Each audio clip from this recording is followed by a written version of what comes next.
Hey, y'all. Welcome to the channel. For those of you that are new, welcome to Birthing Bosses with Felicia. I am Boss Lady Fee, guys. So we are back with part 2 of this breakfast in bed video. If you have not watched the original build of the basket, make sure that you go back and watch it. I will pin the video in the comments below, in the description bar below. And you can take a look at that video to see how this actual basket was built. Okay, I didn't build it from A to Z, but I did show you guys, give you a breakdown, tell you where I got each and every item from and how much I paid for each item, okay? So this particular video is going to be about me wrapping this basket. We're going to be actually using shrink wrap. As you maybe can tell, if you are a beginner, you may not quite know the difference in shrink wrap and cellophane wrap. And that's kind of what I want to bring into play on this video. So what you will find, this particular bag, because it's a bag, it's put upside down. You'll see that this is the bottom of the bag. But sometimes when my baskets or my boxes are a little bit big and I don't have that much grab room up top for my bow, I will then flip the bag upside down and then use the corner of the bag to grab it and put my bow on it, okay? So that's what I've done for this particular basket, this particular box. It probably would have fitted right side up, but it wouldn't have gave me that much room to play with up top. So again, once it's real fitted like this, I like to flip it upside down and do it this way. So a shrink wrap bag, or if you have shrink wrap on a roll, it is something or a material, a plastic material that you will have to apply heat to get it to shrink or conform to the shape of the items in the basket. And it holds everything secure, makes it look really, really professional if you are doing it correctly. When you are using shrink wrap, you can either use a regular blow dryer. If you've been following me for a while or you've seen some of my videos from last year or previous, you will see me using a regular blow dryer, okay? Now, not all blow dryers are equivalent. So some blow dryers may not get as hot as others, and it may not shrink your bag the way that you need it to. And you'll see that the bag will still have play in it. When I finish shrink wrapping this basket, you will see exactly how it should be looking when you finish. Sometimes if it's not looking that way, it could just simply mean that your either your heat gun is not high enough or your blow dryer is not hot enough to shrink the material to conform to the box or the basket, okay?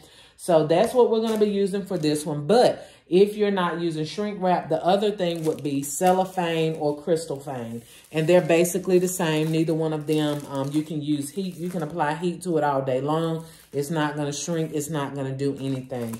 A lot of times I use cellophane for my larger baskets, okay? This one is pretty large, but it's not large enough where I can't use my bags. And the size bags that I use, I believe they are, I want to say 20. I'll find out and let you guys know for certain.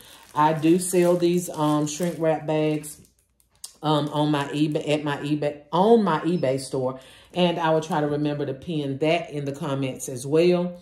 And also,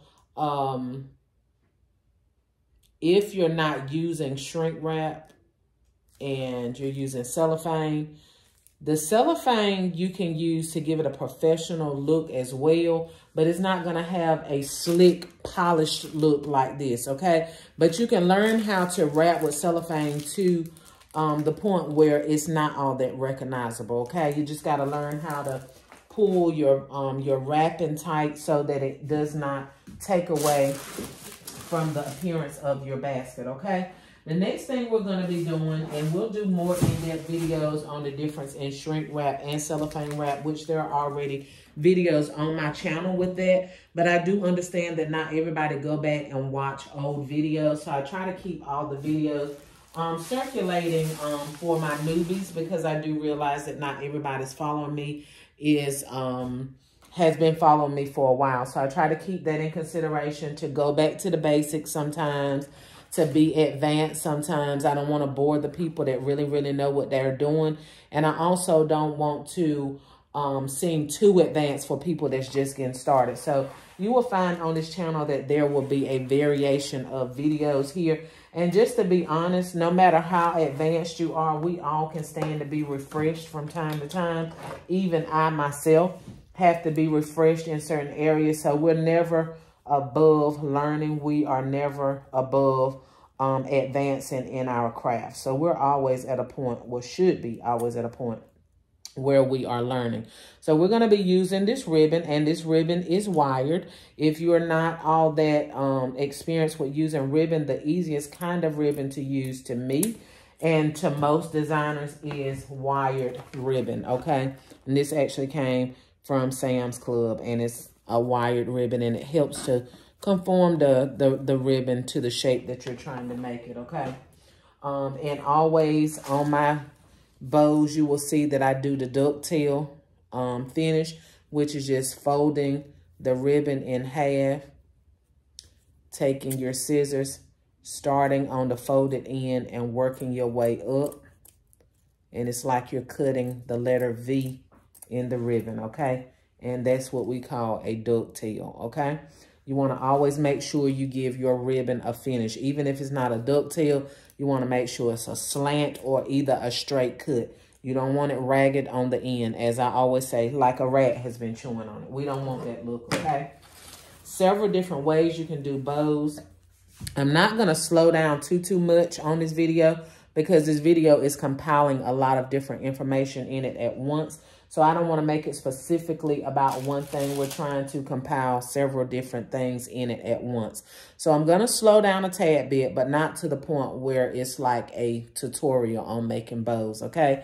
I don't use a specific amount. If I'm doing a large gift, then I use quite a bit of ribbon. If it's a small gift, vice versa, okay? So what you're going to do is leave you a tail, however long you want your tail or however short you want it. We're going to leave it, and we're just going to make a loop, okay? This is your tail hanging down. You're going to make a loop, and once you make that loop, you're going to always, these are going to be your two main fingers, okay? These two fingers. So you're going to pinch it, okay? You're going to be pinching with this finger, with this hand and this hand, pinching it, pushing it together, okay? So again, you have your hanging tail and you have your loop. Once you get it here in a pinch fashion, you're going to take this thumb, again, these two fingers, you're going to take this thumb and twist, okay? You're just twisting it backwards. Once you twist it, you take and lift that finger and grab right there where you twisted it. All right? You're going to come down. You're going to take this finger here and push it back. And when you push it back, it's going to help go ahead and start making the motion for this ribbon to come back, okay? You're going to take this, and then you take this hand and you can just smooth it on out. And you're going to make another loop, basically the same width, okay? I do not measure. I don't have time to measure, okay? We're just using it by eye. Again, we're taking these same two fingers, pushing it together with both hands. Same two fingers on both hands is pushing it together. Once you get it pushed together, you're going to, again, you're not working with the loop you already done. Each time you're going to be working with the loop you're on now. So you're not twisting this again. You're taking this particular one and you're twisting it, okay? You've already twisted the other one, so you don't need to twist it all together. Each time you form a loop, you're grabbing, okay? You're not messing with this one because this one is already done. The new one that you're forming is the one that you twist, okay? And when you twist here, after you twist it, then you grab it with your pointer finger and you push out so that it'll go ahead and start forming that loop. And you go back again. You twist, okay? And you just keep repeating that same method over and over again until you get to the end of your bow.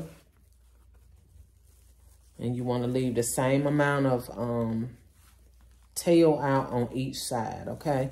And this bow, I made it a little bit big. I didn't have to make it this big, which I like my bows big, but it didn't have to be quite this big. Okay. We're going to leave that out because it's not enough to make another loop. I'll just cut it off just a little bit. Okay. It's blending right in with the colors of the box, and more than likely you're not going to be able to see that anyway, okay? So we're just going to grip it in the middle and twist it a couple times. Okay, But being that I like to work with colors and I like to work with patterns, we're going to be using some of this decorative mesh that I got from Dollar Tree. And no, I did not pay $125 for it. I think I paid like 30-some cents for it because I got it from a Family Dollar and Dollar Tree combined.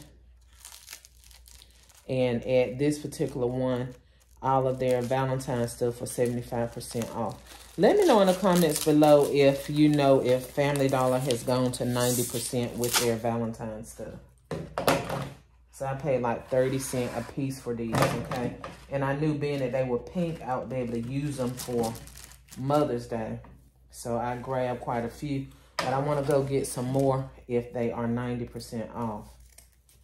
And I grabbed both color pinks, one dark, one light, and I'm just going and cutting. And no, I did not cut them all the same length, okay? I want to leave different lengths. Some of them are long, some of them short. It's up to you. And you don't have to do it that way. You can do them all the same. It's just up to you, okay? This your boat. You float it whichever way you want to. And we're going to go right to the back of here and connect this with that, okay? With the regular bow. And we're just going to twist it. And we're going to come up here.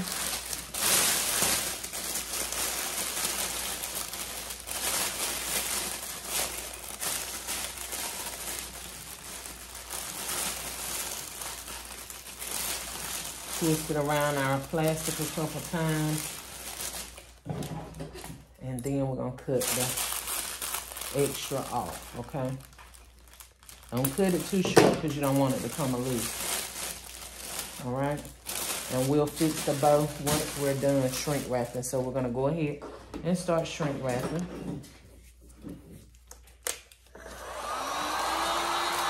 And I always start at the bottom. I have started in the middle or the top, but most of the time I start at the bottom, okay?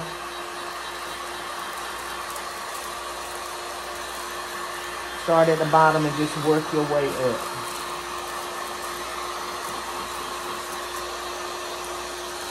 Always keeping your hands, let me bring it down some. Keeping your hands in a steady moving fashion, okay? Always in a steady moving fashion so that you don't burn a hole in your bag. But if you are new, I mean, hey, I've been doing it for almost 25 years and sometimes I'll still burn a hole here or there. If you so happen to burn a hole in it, you can always go back and fix it with your transparent tape, okay? You don't necessarily have to throw the bag away unless you got a great big hole. That's beyond repair, okay?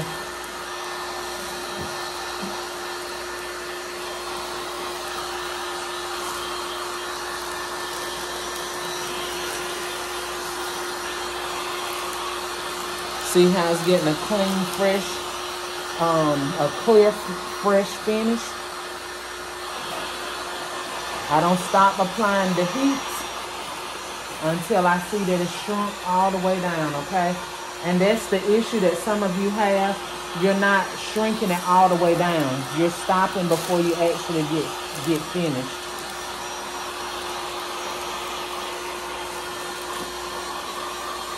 In the back of the bag, I taped it down on one side. Remember, this is the actual bottom of the bag. So this is one of the corners, and I just taped the corner down to the back, okay? And the other corner is what I use to connect my bow.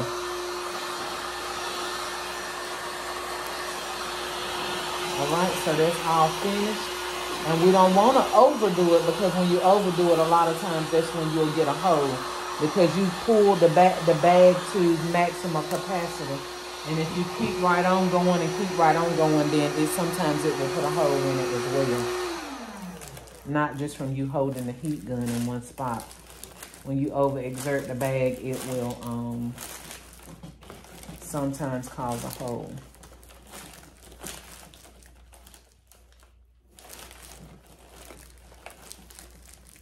All right, we're going to put the tails down just a little bit.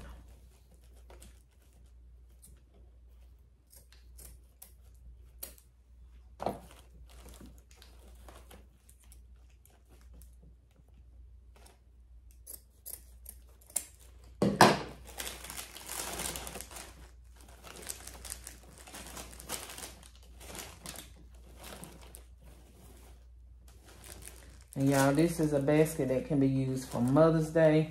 It can be used for Easter. It can be an all occasion basket, but if you're preparing for the upcoming holidays, this is a basket that you can use for either holiday, okay? Remember, the object of the game, if you're new, is to keep gifts looking as versatile as possible so that if you don't sell them for one holiday, you will have the next holiday that you can just get it out there and get it sold, okay?